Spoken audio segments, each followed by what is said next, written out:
Saya menulis judulnya, yaitu merasakan kebangkitan Tuhan Yesus Kristus. Merasakan. Saudara, kita sudah mendengar kisahnya, kita sudah mengerti apa maksudnya. Saudara, baik secara kelihatan, ya, saudara, secara harafiah maupun secara letterlek, kita sudah melihat bahwa memang dia itu sudah bangkit. Tidak dengan mata kita saat ini, tapi dengan mata iman kita. Tetapi mungkin kita belum merasakan. Apakah kita merasakan bahwa dia betul-betul bangkit di dalam hidup kita? Saudara, nanti kita akan melihat apa tandanya bahwa kita sudah mengalami dan kita sudah merasakan kebangkitannya. Saudara, ya, itu tidak hanya sekedar pengakuan dari mulut kita orang saja, tidak cukup, ya. Para kekasih, itu sebab saya ingin mengajak untuk kita semua membaca dalam Efesus pasal yang pertama, ayat yang ke-19, ya. Efesus 1 ayat yang ke-19 dan juga ayat 20, tapi ayat 19 lebih dahulu kita akan memeriksanya. Mari kita akan baca. 1, 2. Dan betapa hebat kuasanya bagi kita yang percaya sesuai dengan kekuatan kuasanya. 20. Yang dikerjakannya di dalam Kristus dengan membangkitkan dia dari antara orang mati dan mendudukkan dia di sebelah kanannya di sorga. Amin. Saudara, betapa hebat kuasanya. Saudara, disebutkan betapa hebat kuasanya. Ya, saudara, ini ayat yang ke-19, ya. Bagi kita yang percaya sesuai dengan kekuatan kuasanya. Saudara, kalau percaya kepada Tuhan, jangan tanggung. Bagi kita yang percaya bahwa kita menerima pertolongan dari Dia, atau bagi kita yang percaya karena kita yakin Dia sanggup menolong kita. Semua pada ukuran kita, tidak pada ukuran Dia. Katakan pada ukuran Tuhan Yesus. Ya, saudara. Jadi kalau Dia melakukan sesuatu, Dia pakai ukurannya Dia. Ya, saudara. Saya hanya butuh, katakanlah, ya saudara, satu keentengan keuangan 1 juta, saudara. Tetapi bagi dia akan memberi mungkin jauh lebih. Dan itu pasti. Itu kalau saya percaya sesuai kekuatan dia. Tetapi kalau sesuai kebutuhan saya, ya 1 juta dikasih. Saudara. Jadi di sini kita melihat perbedaan dengan kebangkitan Tuhan Yesus. Maka ada perubahan paradigma, perubahan satu skop yang lebih luas, horizon yang lebih luas. Ya, saudara. Tidak lagi mengenai diri kita sendiri dan kita mempertimbangkan diri kita sendiri. Ya, seperti yang saya bilang contohnya tadi, kebutuhan saya. Tetapi karena Yesus sudah bangkit, katakan, karena Yesus sudah bangkit, maka pakai ukurannya Dia. Saudara, jadi itu yang kita harus percayai dalam pelajaran ini. Ya, saudara, kita kisahnya sudah tahu dia bangkit kayak apa. Saudara, apa yang mengiringinya? Nanti satu bagian yang mengiringi kebangkitan Yesus saya akan tunjukkan kepada saudara. Tetapi lebih daripada peristiwa adalah perasaan kita. Bukti yang nyata, katakan bukti yang nyata yang menjadi kesaksian bagi saya dan orang lain. Saudara mau apa tidak? Ya, mau supaya kita menjadi kesaksian bagi semua orang. Ya, puji Tuhan. Para kekasih, dengan ayat-ayat yang pertama ini dari Efesus 1 ayat 19 dan 20, maka saya ingin supaya kita memperhatikannya. Apa yang sebenarnya Dia inginkan terjadi dalam hidup kita. Ya, ayat 20, yang dikerjakannya di dalam Kristus. Katakan, semua itu dikerjakan di dalam Yesus Kristus. Ya, saudara, jadi kalau saya dan saudara percaya kepada Yesus Kristus, itu alamat yang tepat. Amin. Itu alamat yang pas, yang pasti akan berkhasiat dalam hidup saudara. Itu sebab ini penting sekali dituliskan oleh Rasul Paulus, yang dikerjakan oleh Allah Bapa di dalam Kristus, putranya yang tunggal, yang diutus lahir dan mati disalibkan dan bangkit pada hari yang ketiga. Nah, ini yang dikerjakan oleh Allah Bapa dengan membangkitkan Dia dari antara orang mati dan mendudukkan dia sekarang ini di sebelah kanan Allah Bapa di sorga. Amin. Katakan, Yesus sekarang duduk di sebelah kanan Allah Bapa di sorga. Beri tepuk tangan bagi dia. Haleluya. Ya. Jadi saudara, kebangkitan Tuhan Yesus, katakan, kebangkitan Tuhan Yesus adalah awal dari segala yang dahsyat. Awal dari segala yang hebat dan besar. Saya percaya demi nama Yesus. Amin. Haleluya. Jadi dari sini saudara sudah harus tahu, saudara, bahwa kebangkitan Yesus itu bukan sekedar susunan cerita dramatikal dari Allah di dalam dunia kepada umat manusia untuk percaya kepada Dia. Tidak, tapi harus dirasakan. Katakan, saya harus merasakannya sehingga saya menjadi buktinya. Ya, saudara, itu penting sekali. Percuma orang mengatakan obat ini berhasil, luar biasa mahalnya, makanya akan menghasilkan. Tidak perlu, buktinya aja. Ya, nah di sini kita melihat Tuhan juga demikian. Bagi orang yang percaya kepada Dia, bahwa Tuhan diutus untuk mati di kayu salib dan bangkit pada hari yang ketiga. Maka siapa yang percaya di dalam Yesus, saudara, maka dia akan mengalami sesuatu yang hebat. Ya, karena tadi ayat 19 dari Efesus 1, dan betapa titik-titik kuasanya hebat. Katakan, hebat kuasanya. Luar biasa. Betapa hebat kuasanya. Bila saya percaya. Amin. Ya. Salah satu yang lain kita buka dalam Kisah Para Rasul pasal yang keempat. Ayat yang ke-33. Kita akan baca bersama. Juga di rumah saudara dengan suara.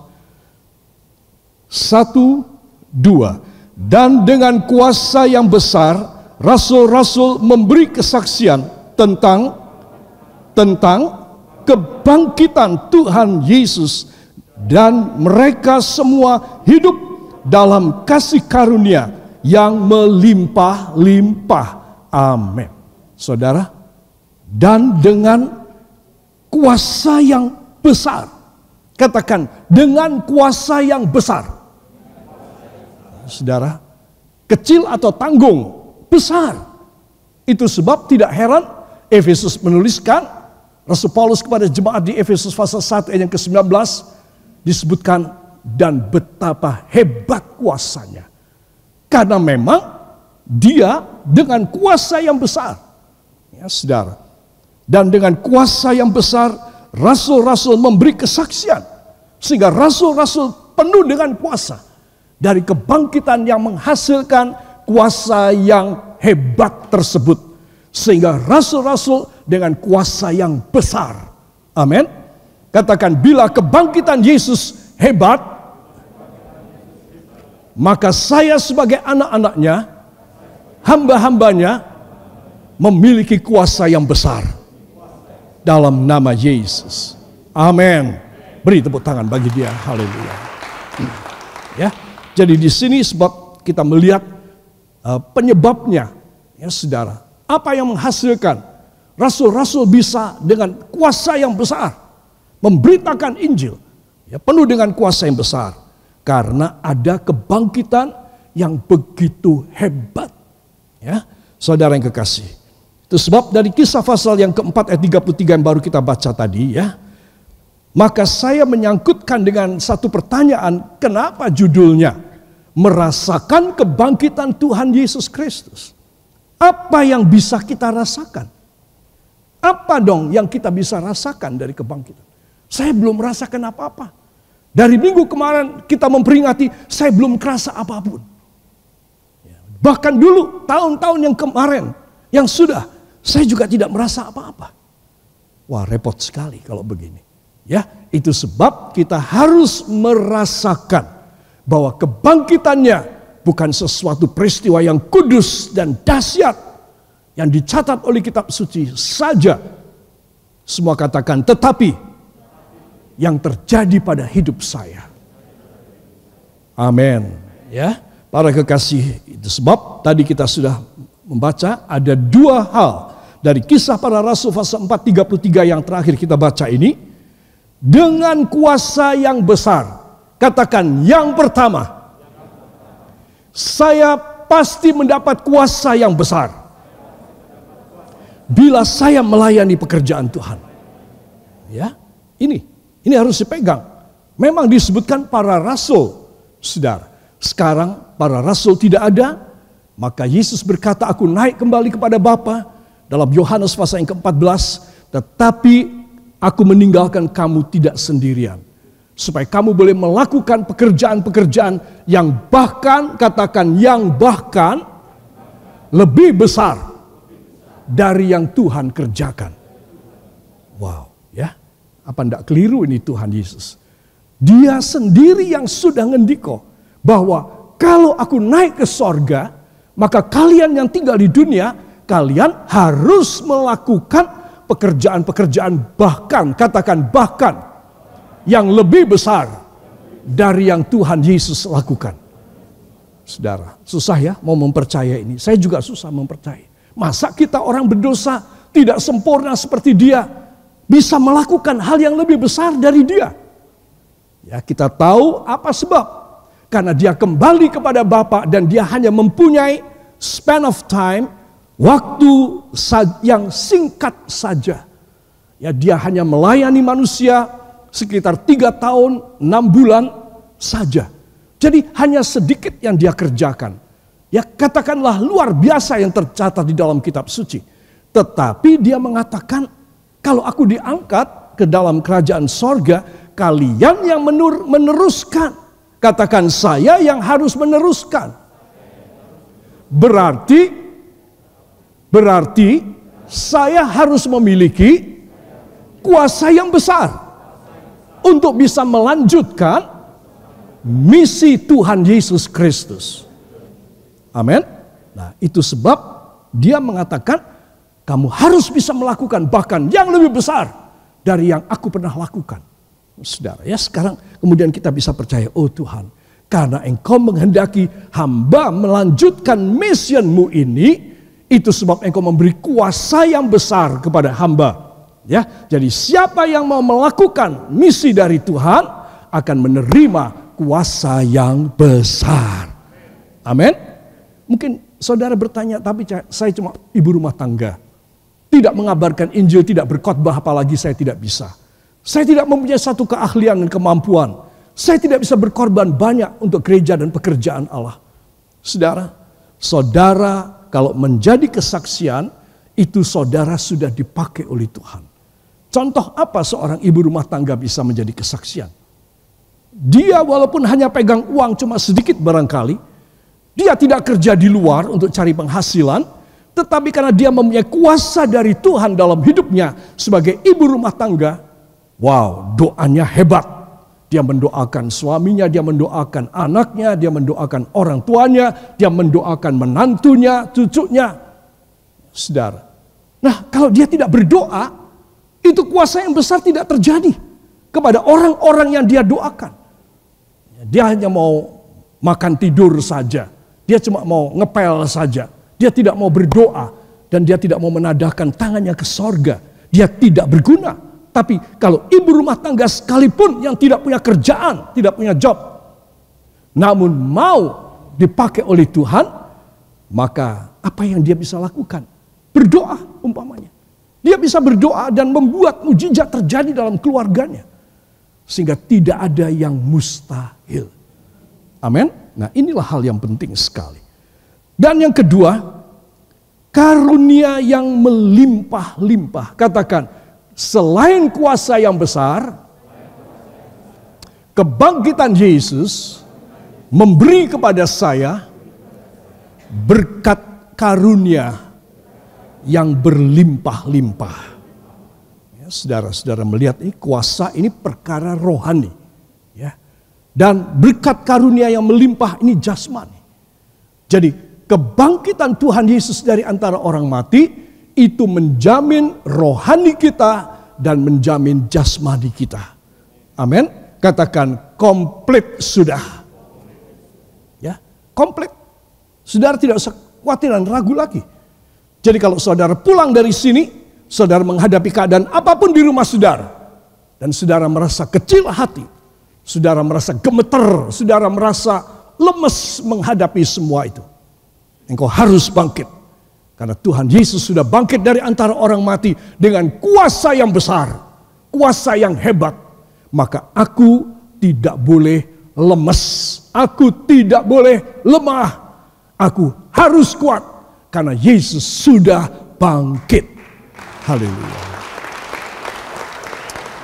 Maybe some of you experiencing so many mischief in your family or in your own personal life.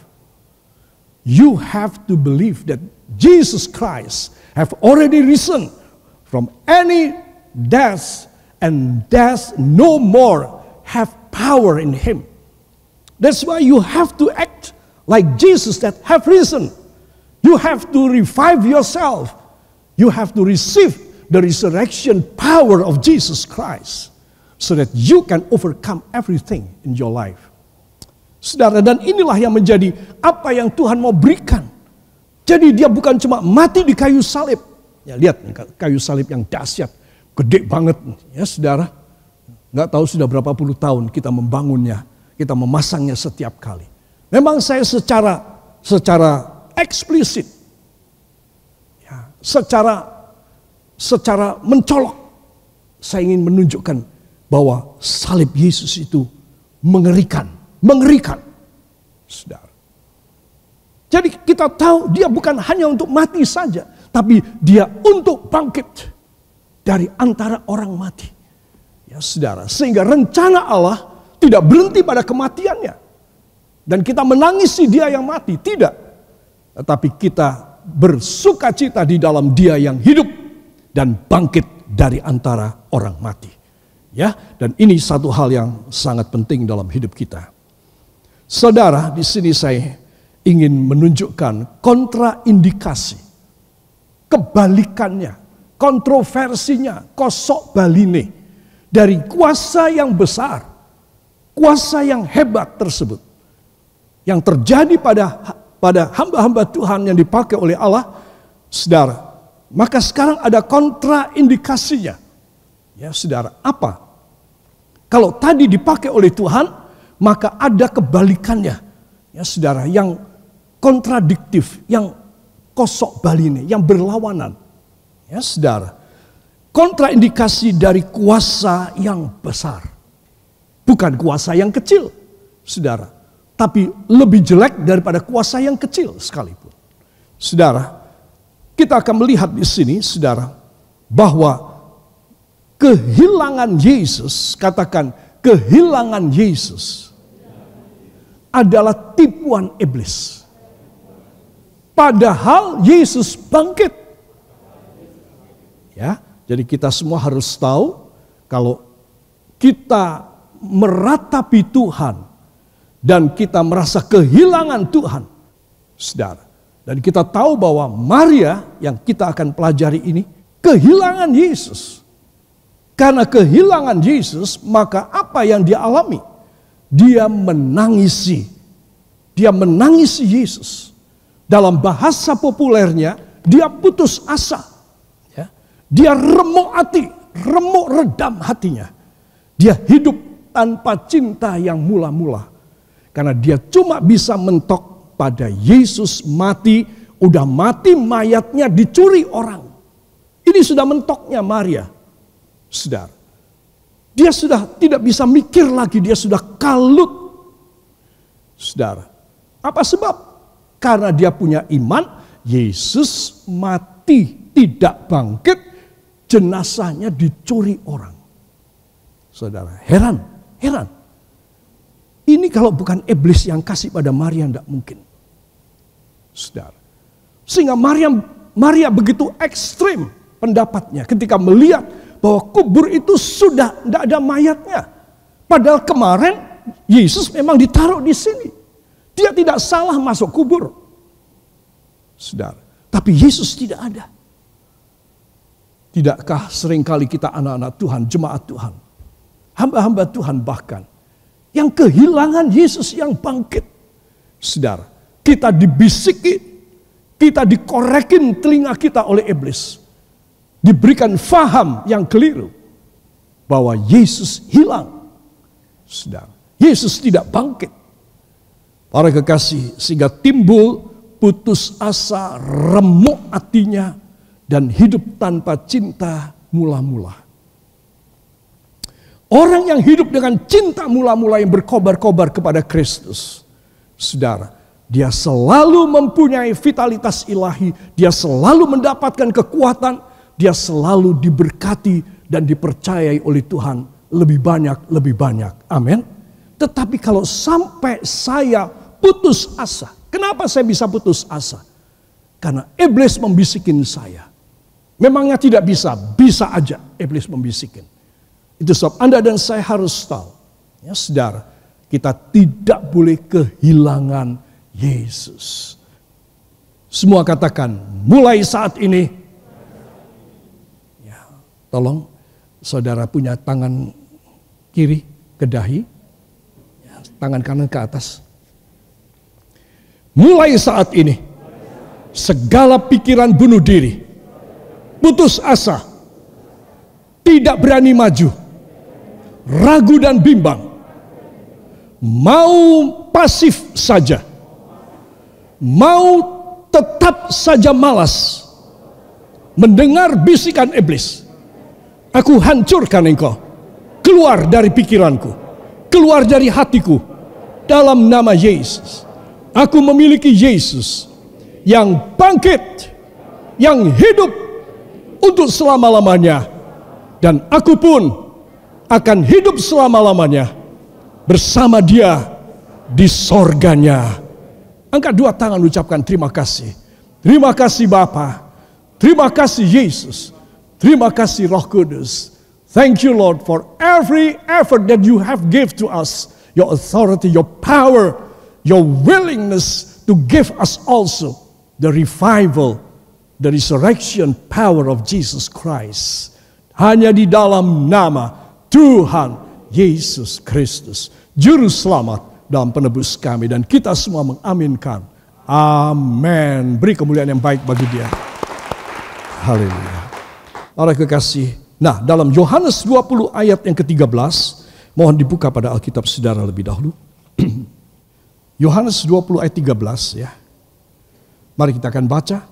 1, 2. Kata malaikat-malaikat itu kepadanya, Ibu, mengapa engkau menangis?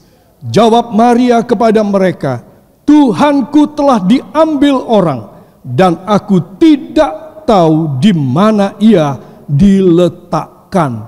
Amin. Aku tidak tahu di mana dia diletakkan. Tuhanku sudah dicuri oleh orang. Aneh ya, saudara. Ada seorang pengikut Yesus yang setia banget. Di mana Yesus ada, maka ada sekumpulan orang-orang banyak teristimewa, 12 murid dan beberapa wanita, di antaranya Maria ibu Yesus dan juga Maria-Maria yang lain, karena kebanyakan anak-anak gadis dari kecil mereka anak perempuan dikasih nama Maria. Para kekasih, di sini kita melihat dalam ayat yang kita baca tadi bahwa Maria Magdalena dia menangis di depan pintu kubur.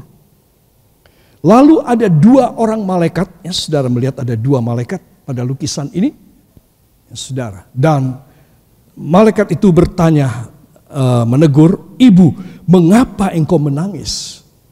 Ibu, mengapa engkau menangis? Saudara, ya. Jawab Maria kepadanya, Tuhanku telah diambil orang, dan aku tidak tahu di mana ia diletakkan. Tuhanku telah diambil orang. Wow, aneh ya. Ini kalimat aneh atau lumrah? Aneh, saudara. Tetapi itu yang terjadi pada Maria Magdalena. Bahwa dia punya Tuhan Yesus yang dia cintai, yang dia sembah, yang dia ikuti dengan setia, tidak pernah tidak mengikut kemana Yesus berangkat. Saudara, diambil orang, dicuri. Saudara, Nah, kok bisa Tuhanmu diambil orang? Ya, Tuhanku telah diambil orang di bawah itu, ya. Tuhanku telah diambil orang, tulisan yang merah itu. Makanya saya tanya, kok bisa Tuhanmu diambil sopo? Ya, Tuhanmu diambil orang, kok bisa? Tuhanmu bisa sampai diambil orang. Ya, saudara, itu sebab kita seringkali kehilangan satu kehidupan dan masa depan yang bagus dalam hidup kita. Karena kita memberi kesempatan lagi sekali pada iblis untuk mengarang satu skenario. Bahwa apa? Bahwa Yesus tidak bangkit. Tapi bahwa Yesus tetap mati. Kemudian mayatnya dicuri orang. Ini skenario iblis. Yang sudah pernah diusir dari Maria Magdalena. Jadi saudara dan saya harus tahu, inilah yang membuat seseorang walaupun dia setia mengiring kepada Tuhan. Seperti Maria Magdalena. Korban apa aja deh. Sudah pokoknya memasakkan Tuhan Yesus dan 12 murid. Dia sudah tidak pakai ukuran lagi dalam berkorban tenaga dan uangnya. Harga dirinya. Orang pasti mencibir dia. Kamu perempuan apa?